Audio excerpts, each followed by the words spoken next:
শেষ মুহূর্তে বিয়ের মণ্ডপে এসেই কুন্তলার খেলা শেষ করে দিল কৃষ্ণর মা। হ্যাঁ বন্ধুরা, এমনটাই দেখতে পাবো আমরা অনুরাগের ছোঁয়া ধারাবাহিকের আগামী পর্বগুলোতে। রূপার সাথে কৃষ্ণর বিয়ে কোনোভাবেই মেনে নিতে পারে না রুডি। নতুন চক্রান্ত সাজায় রূপার দিকে নোংরা নজর দেয়। তাই রূপা উচিত শিক্ষা দিয়ে রুডিকে বুঝিয়ে দেয় সে সোনা নয়, সে রূপা। সোনার সব মুখ বুঝে সহ্য করলেও রূপা সেটা করবে না। অন্যদিকে রুডির কথা শুনেও কুন্তলা দেবী সেনগুপ্ত বাড়িতে আসে না। কুন্তলা বুঝতে পারে এই সবকিছুই দীপার একটা চাল। দীপা ইচ্ছে করে কুন্তলাকে সেনগুপ্ত বাড়িতে নিয়ে যাওয়ার চেষ্টা চালাচ্ছে। তাই নানান অজুহাত দিয়েই কুন্তলা সেনগুপ্ত বাড়িতে যায় না। দীপাও সেটা বুঝতে পারে নিশ্চয়ই কুন্তলা কোনো চক্রান্ত সাজিয়েছে। তাই দীপা ভাবতে থাকে রুডিকে দিয়ে এবার যদি কুন্তলাকে এই বাড়িতে নিয়ে আসা না যায় তাহলে আমাদের অন্য কিছু করতে হবে, অন্য একটা প্ল্যান ভাবতে হবে। ওই গুরুজিকে সেটা আমাকে জানতেই হবে। ওই গুরুজির আসল পরিচয়, তার কণ্ঠ খুব চেনা চেনা মনে হচ্ছে। সে কে সেটা আমাদের জানতেই হবে। অন্যদিকে দেখা যায় কৃষ্ণর মাকে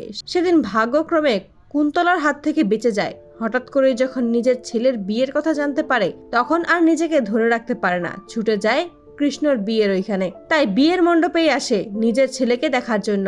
অন্যদিকে কুন্তলা নতুন করে চক্রান্ত করতে থাকে কিভাবে কৃষ্ণর থেকে সকল সম্পত্তি নিজের নামে করে নেবে। আড়াল থেকেই নিজের ছেলেকে দেখতে পেয়ে চিনতে পারে কৃষ্ণর মা। ভাবতে থাকে আমার ছেলে অনেক বড় হয়ে গেছে। তখনই দেখতে পায় কৃষ্ণ একা একাই বলছে তুমি ফিরে এসো মা, তুমি যদি আজকে এখানে থাকতে তাহলে আমার খুব ভালো লাগতো। তোমার ছেলে তোমার হয়ে লড়াই করতে পারবে, তোমাকে আর কষ্ট পেতে দিত না। ছেলের মুখে এসব কথা শুনেই মনের জোর ফিরে পায় কৃষ্ণর মা। অবশেষে বিয়ের মণ্ডপে হাজির হয়। কৃষ্ণর মাকে দেখেই চমকে যায় কুন্তলা। কুন্তলা ভাবতে থাকে কৃষ্ণর মা কিভাবে ফিরে আসতে পারে, তাকে তো আমি নিজের হাতে মেরে ফেলেছিলাম। এত বছর পর নিজের মাকে দেখতে পেয়ে খুশি হয়ে মাকে জড়িয়ে ধরে কৃষ্ণ।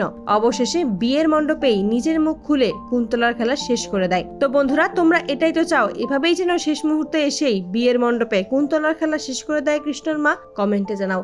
আর নিয়মিত আপডেট পেতে আমাদের চ্যানেলটি এক্ষুনি সাবস্ক্রাইব করে পাশে থাকো। ধন্যবাদ।